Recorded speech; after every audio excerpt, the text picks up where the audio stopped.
Hello guys, आज मैं आपके लिए लेके आई हूँ chapter number 3 food and health. Class 5 का ये चैप्टर नंबर 3 है, फूड एंड हेल्थ। तो फूड एंड हेल्थ में है क्या, देखिए। जैसे कार जो होती है ना, वो फ्यूल या डीजल यूज़ करती है वर्क करने के लिए, वैसे ही हमारी बॉडी को एनर्जी चाहिए होती है वर्क करने के लिए, और वो एनर्जी आती है फूड से।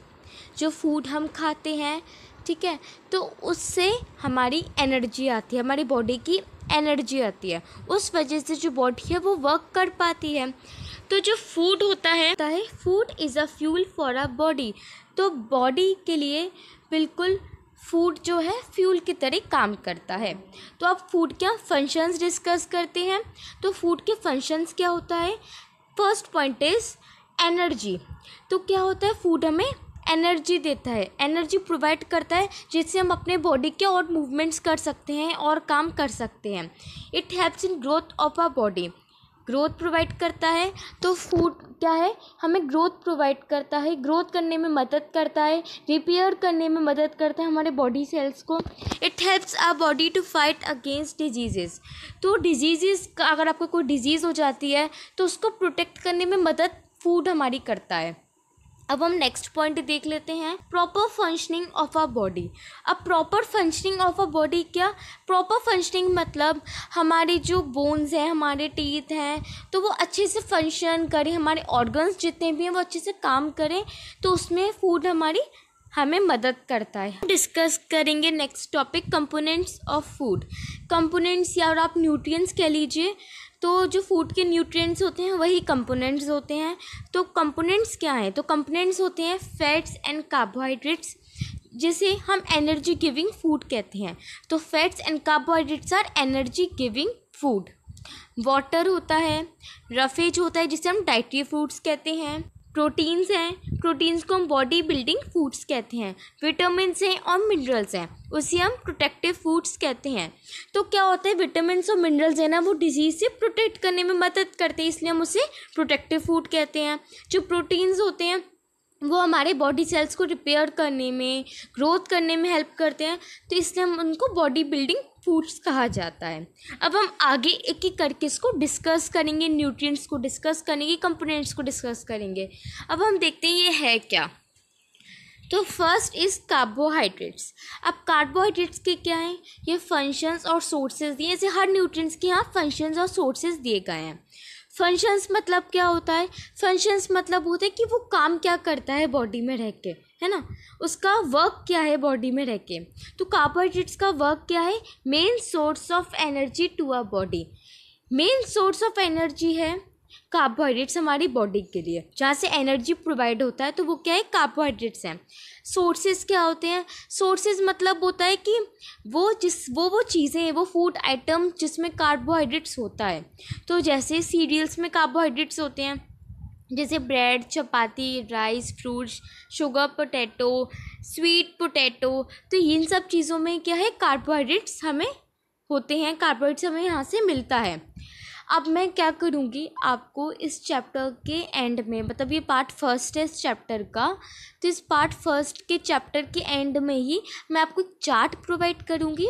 उसमें क्या होगा, न्यूट्रिएंट्स होंगे, कंपोनेंट्स ऑफ फूड होगा, उसके बाद उसके सोर्सेज होंगे, उसके बाद उसके कुछ फंक्शंस होंगे। तो उससे क्या होगा, उस चार्ट से आपको हेल्प मिलेगी आपको याद करने में, है ना, कंपोनेंट्स ऑफ फूड को याद करने में, और आपके क्वेश्चन आंसर्स में सॉल्व करने में हेल्प मिलेगी, एमसीक्यू सॉल्व करने में हेल्प मिलेगी। Okay, so at the end of the video आपको वो चार्ट प्रोवाइड कर दिया जाएगा। अब हम आगे देखते हैं फैट्स। तो फैट्स क्या फंक्शन करता है, fats also provide energy to the body. तो अब देखो क्या होता है, जो फैट्स होते हैं ना, वो भी एनर्जी प्रोवाइड करता है। अब आप बोलोगे कि मैम कार्बोहाइड्रेट्स और फैट्स दोनों ही एनर्जी प्रोवाइड करते हैं, तो हाँ, तो बात क्या होती है, फैट्स जो है ना वो एनर्जी ज़्यादा प्रोवाइड करते हैं कार्बोहाइड्रेट से। In comparison to carbohydrates fats provides much energy, okay, in comparison to carbohydrates. तो फैट से, अगर किसी चीज़ में, फूड आइटम में फ़ैट होता है तो उससे हमें ज़्यादा एनर्जी मिलती है, जितनी हमें कार्बोहाइड्रेट से नहीं मिल पाती है। अब हम देखते हैं उसके सोर्सेज क्या हैं। तो सोर्सेज है, ऑयल है, घी है, बटर है, चीज़ है, एग है, योक है। योक है, ड्राई फ्रूट्स एक्सेट्रा।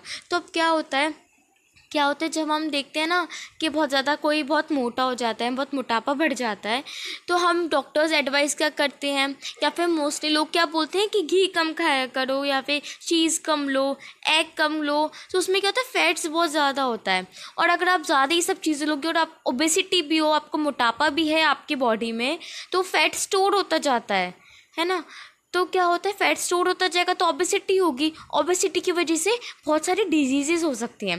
तो इसलिए आपको फैट भी लिमिटेड अमाउंट में लेना चाहिए। ओके, अब हम देखते हैं नेक्स्ट टॉपिक क्या है। तो नेक्स्ट है हमारा प्रोटीन।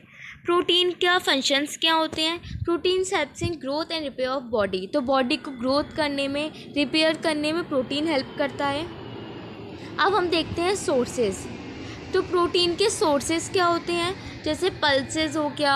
पल्सेस में क्या क्या आता है, दाल है आपका, राजमा, चना, eggs, chicken, milk, fish and mutton. तो ये सब क्या है, सोर्सेज हैं आपके प्रोटीन्स के।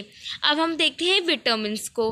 तो विटामिन्स की फंक्शंस क्या हैं, prevents a body from deficiency disease and helps in the body normal functioning of a body. तो क्या होता है, जो विटामिन्स होते हैं ना, वो हमें डिजीज़ेस को प्रोटेक्ट करते हैं, ठीक है, डिजीज़ेस से प्रोटेक्ट करते हैं। अब आप देखो कि यहाँ एक वर्ड है डेफिशिएंसी डिजीज़ेस। अब डेफिशिएंसी डिजीज़ेस मतलब क्या होता है, तो डेफिशिएंसी डिजीज़ मतलब होता है, इट मीन्स दैट कि आपको किसी चीज़ की कमी, ठीक है, किसी न्यूट्रिएंट की, जैसे विटामिन आपने कम लिया, आपकी फूड आइटम्स में विटामिन बहुत कम है, एक दिन तो चल जाएगा, बट आप ऐसे बहुत दिनों तक कर रहे हो, फॉर अ वीक और for a lots of days के लिए कर रहे हो, तो उसमें आपको डेफिशिएंसी डिजीज़ हो सकती है। तो डेफिशिएंसी का हिंदी मीनिंग होता है कमी, किसी चीज़ की कमी होना, क्या प्रोटीन की कम होना, या फैट्स का कम होना, या कार्बोहाइड्रेट्स का कम होना, मिनरल्स का कम होना, उसे हम बोलते हैं deficiency diseases. And helps in the normal functioning of a body. तो बॉडी को नॉर्मल फंक्शन करने में भी विटामिन हमारी हेल्प करता है। अब इसके सोर्सेज क्या हैं, vegetables, fruits, fish, milk and eggs. तो ये सब क्या है, इसके सोर्सेज हैं। अब हम देखते हैं नेक्स्ट है मिनरल्स। तो मिनरल्स के फंक्शंस होते हैं, minerals also prevent a body from deficiency disease and helps to keep a body healthy. तो जो विटामिन के फंक्शंस होते हैं वही सेम मिनरल्स के फंक्शंस होते हैं, वो भी अब हमारी बॉडी को डेफिशिएंसी डिजीज़ से प्रोटेक्ट करता है और बॉडी को हेल्दी रखता है। इसके सोर्सेज क्या होते हैं, तो मिनरल्स हमारे बहुत मिनरल्स होते हैं, कैल्शियम ले लो, आयोडीन, फॉस्फोरस, तो ये सारे हमारे मिनरल्स होते हैं। अब जैसे कैल्शियम है, तो मिल्क में बहुत कैल्शियम होता है, ओके, मिल्क में बहुत कैल्शियम होता है, और कैल्शियम हमारी हेल्प करता है हमारी बोन्स और टीथ को स्ट्रॉन्ग रखने में। अब हम आयरन की बात करते हैं। जो स्पिनच होता है उसमें ज़्यादा आयरन होता है। Iron is needed for the formation of haemoglobin. अभी हीमोग्लोबिन क्या है, जो हीमोग्लोबिन है ना, वो जो हमारे आरबीसीज होते हैं उसमें हीमोग्लोबिन होता है, ठीक है, जो आरबीसीज होती हैं उसी को हम हीमोग्लोबिन कहते हैं। अभी आप इन शॉर्ट आप ये समझ लो, जो आपका ब्लड है, ठीक है, जो ब्लड है उसमें हीमोग्लोबिन होता है। तो जो आयरन होता है वो हमें हीमोग्लोबिन फॉर्मेशन में हेल्प करता है। अब हम आयोडीन को देखते हैं कि वो किस में मदद करता है। Iodine is present in iodised salt. Iodine is necessary to prevent goitre. तो क्या होता है कि जो आयोडीन होता है वो आयोडाइज्ड सॉल्ट में होता है, और एक गोइटर, तो गोइटर एक डिजीज़ है, ओके, जिसे हम आगे जाके डिस्कस करेंगे। तो गोइटर डिजीज़ है, उससे प्रिवेंट करने में आयोडीन हमारी हेल्प करता है। अब हम नेक्स्ट कंपोनेंट देखते हैं, दैट इज़ वाटर। तो वाटर तो एक स्पेशल नीड है हमारे बॉडी की। तो वाटर का फंक्शन क्या होता है, water helps in regulating the metabolism of the body. तो बॉडी में जो डाइजेस्टिव सिस्टम होता है ना, वो मोस्टली वाटर संभालता है, ओके, जो हमारा फूड डाइजेस्ट होता है ना, वो वाटर की वजह से ही होता है। तो water helps in regulating the metabolism of the body. तो जो बॉडी का मेटाबॉलिज्म होता है वो भी वाटर बैलेंस करता है। उसके सोर्सेज क्या हैं, all food stuffs contain little और मोर वाटर। तो अब आप देखोगे ऑल फूड स्टफ्स मतलब जितनी भी हमारे वेजिटेबल्स, फ्रूट्स ले लो आप, तो आप क्या देखोगे कि उसमें लिटिल ना लिटिल अमाउंट ऑफ वाटर होता ही होता है। अगर आप कोई सी वेजिटेबल को भी कट करोगे, फॉर एग्जांपल टोमेटो ले लेते हैं, अगर आप टोमेटो को भी कट करोगे तो आपके हाथ ना कट करते वक्त वेट हो जाएंगे। It means that it contains water. तो हर फूड स्टफ में लिटिल अमाउंट का वाटर होता है। अब हम नेक्स्ट देखते हैं रफेज। तो उसके फंक्शंस क्या होते हैं? It is the undigested food that includes mostly fibres and helps in regulating proper ball system of body. तो जो अनडाइजेस्टेड फूड होता है, जो फूड जो डाइजेस्ट प्रॉपरली नहीं हो पाता, ठीक है, जैसे मोस्टली फाइबर्स हैं, तो फाइबर्स में आपके राइस भी आते हैं, and helps in regulating proper ball system of a body, तो बॉडी का मूवमेंट में हेल्प करता है, ठीक है। तो जो अनडाइजेस्टेड फूड होता है ना, मोस्टली जैसे फाइबर्स वगैरह हो गए, तो वो क्या होता है? रफेज में आ जाते हैं। अब इसके सोर्सेज क्या होते हैं? वेजिटेबल्स ना, cucumber, fruits, pumpkin, cabbage etcetera वगैरह, तो ये सब के रफेज में आ जाता है, रफेज सिस्टम है वो। अब हम देखते हैं बैलेंस डाइट। तो what is the meaning of balance diet? तो ये इम्पॉर्टेंट टॉपिक है, तो आप इसको अच्छे से ध्यान से सुनिए। अब बैलेंस डाइट क्या होता है? तो बैलेंस डाइट अगर हम प्रॉपर अमाउंट में, राइट अमाउंट में आप अपना कंपोनेंट्स ऑफ फूड लेते हैं या फिर न्यूट्रिएंट्स लेते हैं, तो उसे हम बोलते हैं बैलेंस डाइट। अगर आपकी एक टाइम के मील में वो फूड आइटम्स हैं जिसमें right amount of nutrients provide हो रहा है आपको, तो वो है हमारा बैलेंस डाइट।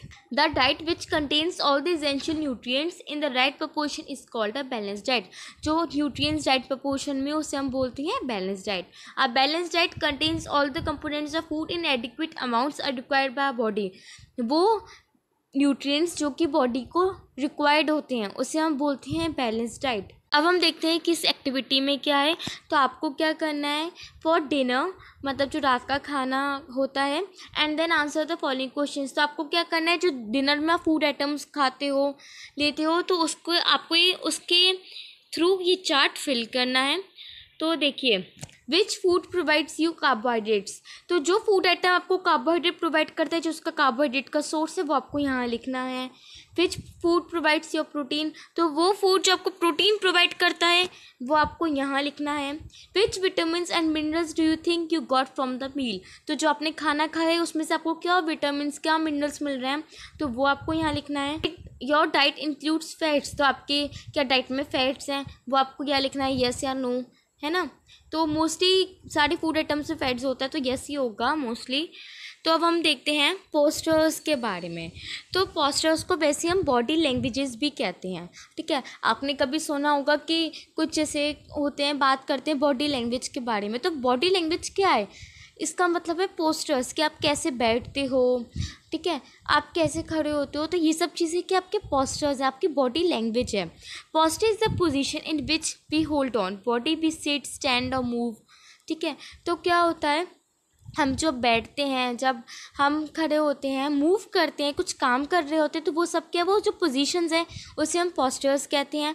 तो एक करेक्ट पोस्चर्स में हमें बैठना चाहिए, जिससे हमारी बॉडी की पर्सनैलिटी अच्छी हो जाती है।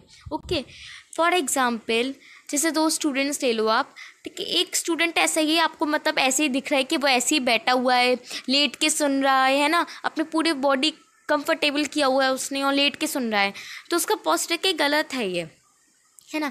और एक स्टूडेंट ऐसा बिल्कुल सिंसियरली, बिल्कुल अच्छे से बैठ के सुन रहा है, तो वो पोस्चर करेक्ट है ना। तो इससे क्या होता है, आपको क्या पता चलेगा कि जो ठीक से बैठ के सुन रहा है उसकी पर्सनैलिटी ज़्यादा अच्छी है, वो ज़्यादा फोकस्ड है, और जो लेट के ऐसे सुन रहा है तो वो सिंसियर नहीं होता है ना, वो सिंसियर नहीं होगा, मतलब उसकी पर्सनैलिटी इतनी अच्छी नहीं है जितनी दूसरे वाले की है, जो बैठ के अच्छे से सुन रहा है, उसका कॉन्सेंट्रेशन हाई हो जाएगा।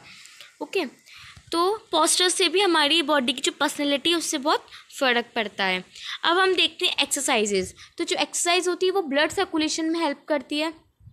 It keeps us fit, makes us muscles and bone strong. तभी हम कहते हैं हमें योगा करना चाहिए, एक्सरसाइज करना चाहिए, जिससे हमारी बॉडी फिट रहे, हमारा ब्लड सर्कुलेशन अच्छे से काम कर सके। अब हम देखते हैं रेस्ट एंड स्लीप। तो रेस्ट रिलैक्सेस आवर बॉडी। तो रेस्ट जब हम लेते हैं, जब हम रात में सोते हैं, तो क्या होता है, उस टाइम पे जब आप सो रहे होते हो ना, तो आपकी बॉडी जो है ना ग्रोथ कर रही होती है, रिपेयर कर सकती है और बॉडी सेल्स, ठीक है। जैसे आपकी अगर आपकी कहीं चोट वोट लग जाती है, तो जब आप रात में सोते हो ना, तो वो जो बॉडी सेल्स है ना वो रिपेयर होने लग जाती हैं, आपकी बॉडी का ग्रोथ होता है जब आप रेस्ट करते हो, जब आप स्लीप मोड में होते हो। अब हम देखते हैं junk food. Any food items that is not a balanced source of energy is called junk. तो जंक में क्या होता है, जंक वो फूड्स होते हैं जिसमें बहुत ज़्यादा फैट हो, एक्सेस ऑफ फैट हो। वैसे तो हमें फैट लेना चाहिए, that's also a nutrient, but fat जब बहुत एक्सेस अमाउंट में हो ना तो उसे हम जंक फूड कह देते हैं। ठीक है, जो हमें ज़्यादा एनर्जी प्रोवाइड ना कर रहा हो उसे हम जंक फूड कहते हैं। फॉर एग्जाम्पल कोल्ड ड्रिंक हो गया, ये जैसे बर्गर हो गया, तो ये सब क्या एक जंक फूड है। ये पिज़्ज़ा, ये सब क्या है, जंक फूड है जो कि आपको बहुत पसंद है, बट स्टिल सब क्या है, जंक फूड है। तो इसको आप बस लिमिटेड अमाउंट तक ही खा सकते हो, वरना आपकी बॉडी जो है वो अनहेल्दी हो जाएगी। अब हम देखते हैं कि जंक फूड का हमारी बॉडी पे अफेक्ट क्या पड़ता है। आपने कभी सोचा तो होगा ना कि इन जंक फूड्स के लिए, पिज़्ज़ा बर्गर के लिए जब आप ज़्यादा लेते हो, ज़्यादा खाने की ज़िद करते हो, तो आपके पेरेंट्स मना क्यों करते हैं। तो वो ये जो इफ़ेक्ट्स है ना, इनके वजह से आपके पेरेंट्स मना करते हैं कि आपको जंक फूड कम लेना है या फिर कम खाना है या नहीं खाना है। तो उसका फर्स्ट पॉइंट क्या है, junk food leads to obesity. तो इससे क्या होता है, हमारा ओबेसिटी हो जाता है। ओबेसिटी का हिंदी मीनिंग होता है मोटापा। ठीक है, अगर आपको ओबेसिटी हो जाता है तो आपके डिजीज़ेज़ हो सकते हैं। आपको बहुत ऐसी डिजीज़ होती हैं जो ओबेसिटी की वजह से ही होती हैं। Deposition of fats in the body interrupts the functioning of various vital organs. तो क्या होता है, जब फैट बहुत ज़्यादा स्टोर हो जाता है हमारी बॉडी में तो ऑर्गन्स ठीक से काम नहीं करते हैं, जैसे हार्ट है, लिवर है, तो इनको बहुत फ़र्क पड़ता है।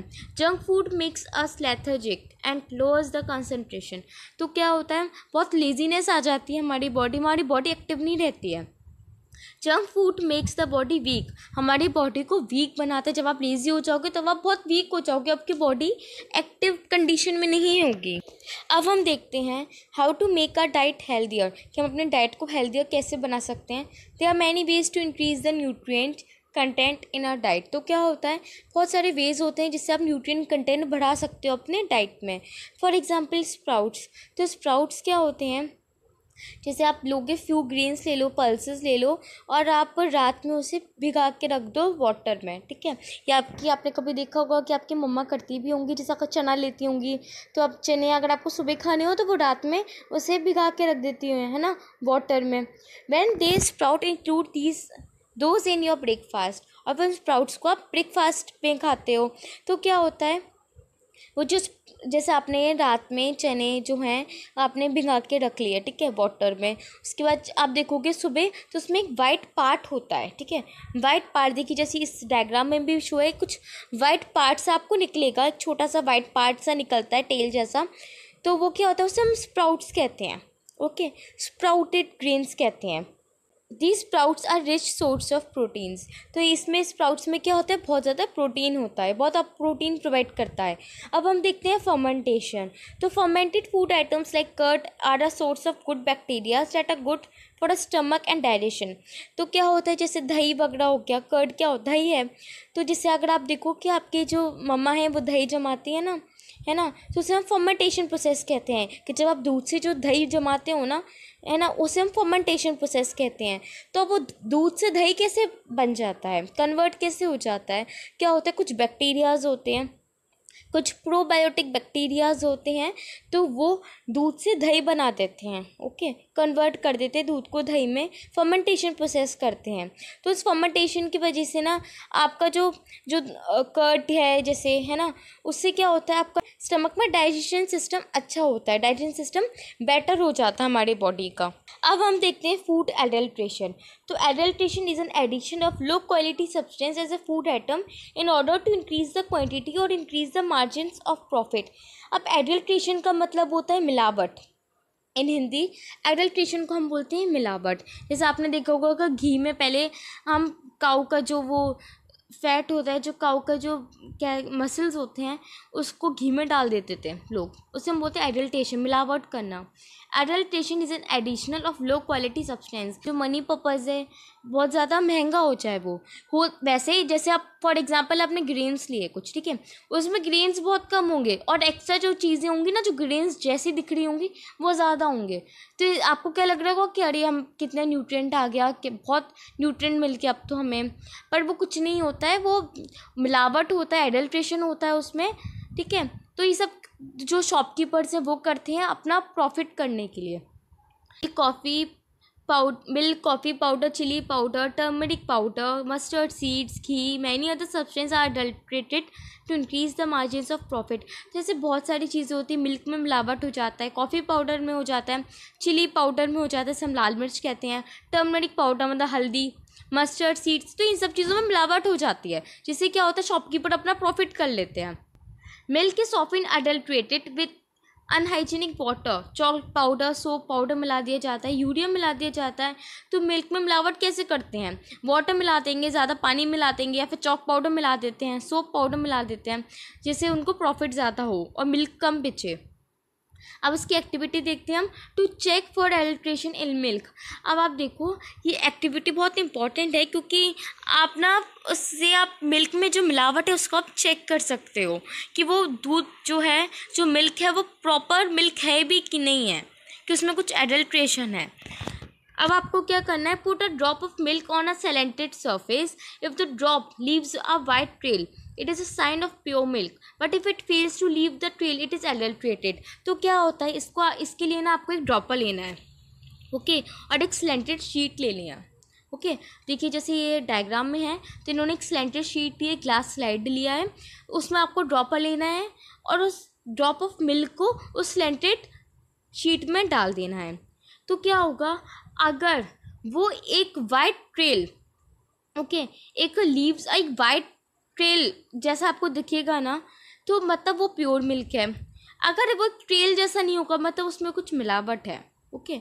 एक ट्रेल जैसा नहीं होगा, एक लाइन सी नहीं आ रही होगी, इसका मतलब है तो वो एडल्ट्रेटेड है। अगर एक लाइन प्रॉपर दिख रहा है, फ्लो हो रहा होगा, तो वो एक प्योर मिल्क है। अब हम देखते हैं, chili powder is adulterated with brick powder and sawdust. तो चिली पाउडर में भी, लाल मिर्च में भी क्या करते हैं, ब्रिक पाउडर मिक्स कर देते हैं, सॉ डस्ट मिक्स कर देते हैं। और एक और एक्टिविटी है यहाँ पे, mix a spoon full of chilli powder in a glass full of water. If you spot a formation of colored water extract, it is because of adulteration। तो क्या होता है, अगर आप चिली पाउडर लोगे, उसे पानी में डालोगे, तो अगर एक कलर्ड वाटर एक्सट्रैक्ट दिखे, तो मतलब उसमें कुछ एडल्ट्रेशन की गई है, बहुत मिलावट की गई है। अगर उसमें कोई कलर्ड वाटर एक्सट्रैक्ट नहीं दिखे, कुछ कलर सा नहीं हो ना, तो मतलब वो प्योर चिली पाउडर है। अब ऐसे ही देखते हैं, turmeric powder is used adulterated metanil yellow dye. तो उसमें येलो डाई मिला देते हैं टर्मरिक पाउडर में, हल्दी जो होती है। It is carcinogenic using stomach disorder. तो उस मिलावट की वजह से क्या हो सकता है, आपको स्टमक के डिसऑर्डर्स हो सकते हैं, कार्सिनोजेनिक डिजीज़ हो सकती है। Ghee is usually adulterated with vegetables, animal body fats, starchy substance. तो घी में भी बहुत मिलावट कर देते हैं। अब यहाँ एक और एक्टिविटी है, add 1 ml of water to a test tube. तो आपको क्या करना है, एक टेस्ट ट्यूब लेना है और उसमें 1 ml ऑफ वाटर मिलाना है, containing about 0.5 gram of ghee and bringing the mixture to boil. तो क्या करना है, आपको 0.5 ग्राम ऑफ घी लेना है और 1 ml आपको वाटर लेना है टेस्ट ट्यूब में। उसके बाद क्या करना है, उस मिक्सचर को बॉईल करने के लिए रख देना है।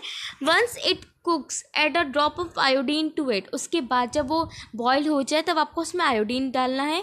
If the solution turns blue then it is adulterated with starchy substance.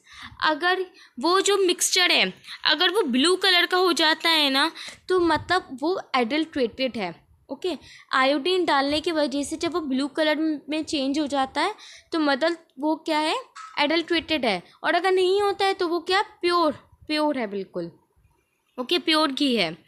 अब हम देखते हैं, many other food and materials of our daily need are adulterated. Black pepper is adulterated with papaya seeds and so on. तो black pepper जो होता है, काली मिर्च होती है, उसमें भी पपाया सीड्स मिला दिया जाता है। One of the most common reason behind food adulteration is to cheat the buyer of all the money by bring them into buying good looking food items. This act of deliberately adding toxic substance to food item is an act of poisoning। तो क्या होता है, इससे poisoning भी हो जाती है, ठीक है। अगर आप ऐसे कुछ मिलावट वाली चीज़ें खाते हो ना, तो उससे पॉइजनिंग हो सकती है आपके बॉडी में। तो ये सब करते क्यों है मिलावट, क्योंकि शॉपकीपर्स करते हैं जिससे उनको ज़्यादा प्रॉफिट मिल सके, उनको अपनी चीज़ कम देनी पड़े और ज़्यादा पैसे मिल सकें। तो ये था आपका पार्ट नंबर 1 इस चैप्टर का, चैप्टर नंबर 3 का, फूड एंड हेल्थ का। तो नेक्स्ट पार्ट के लिए आप मेरी नेक्स्ट वीडियो देखिए। ये वीडियो थोड़ी लंबी हो जाती है, इसलिए मैंने इसको 2 पार्ट्स में डिवाइड कर दिया है, okay. So thank you and one more important thing कि मैं इस वीडियो की एंड में आपको एक चार्ट प्रोवाइड कर रही हूँ, शेयर कर रही हूँ, जिससे आपको nutrients and components of food अच्छे से याद हो सके. Okay, so thank you to all, thank you for cooperating with me and keep smiling.